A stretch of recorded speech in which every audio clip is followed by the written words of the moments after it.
বাড়িতে আপনারা কতদিন থাকবেন ছোট বৌদি? বেশ কিছুদিন।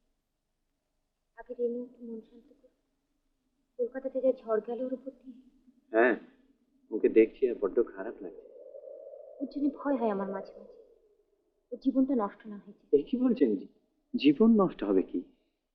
না সত্যি, সবাই তো সব আঘাত সহ্য করতে পারে না। তাছাড়া ওর কতটুকুই বা বয়স, আর জীবন সম্বন্ধে ধারণাই বা কতটুকু। তখন বলতে বলতে বলা হয়নি, রেনু আমার ভাসুরের মেয়ে, কিন্তু ছোটবেলা থেকে সবার মতন ও আমাকে বৌদি বলেই ডাকে। বিধবা হলাম, ওর তখন 2 বছর বয়স। ওর মা বাবা ওকে আমার হাতে তুলে দিলেন। সেই থেকে মনের মতো মানুষ করেছি। গত বছর বিয়ে পাশ করেছে। একটি ছেলেকে ভালোবাসে, তার নাম নিখিল।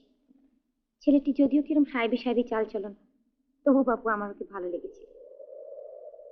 রেনু ধরে বসলো নিখিলকে বিয়ে করবে। এদিকে অন্য জাত বলে ওর মা বাবা কিছুতেই রাজি হলেন না। 2 বছর ধরে এ নিয়ে চললো তুমুল অশান্তি। বাড়ি শুদ্ধ সবাই মিলে মেয়েটাকে কি অপমানটাই না করবে। কিন্তু রেনু তার জেদ কিছুতেই ছাড়লেন না। সে সোজা জানিয়ে দিলে নিখিলকে ছাড়া সে কারোকে বিয়েই করবে না, তাতে যা হবার হবে। আমাকে তো সবাই দোষ দিতে লাগলেন, আদর দিয়ে নাকি আমি ওর মাথা খেয়েছি। যাই হোক, রেনুর জেদ দেখে সবাই আমার উপর ছেড়ে দিলেন, যা করার আমি করি। কারণ ওর মা বাবা জানেন রেনু আমার কতখানি জুড়ে আছে।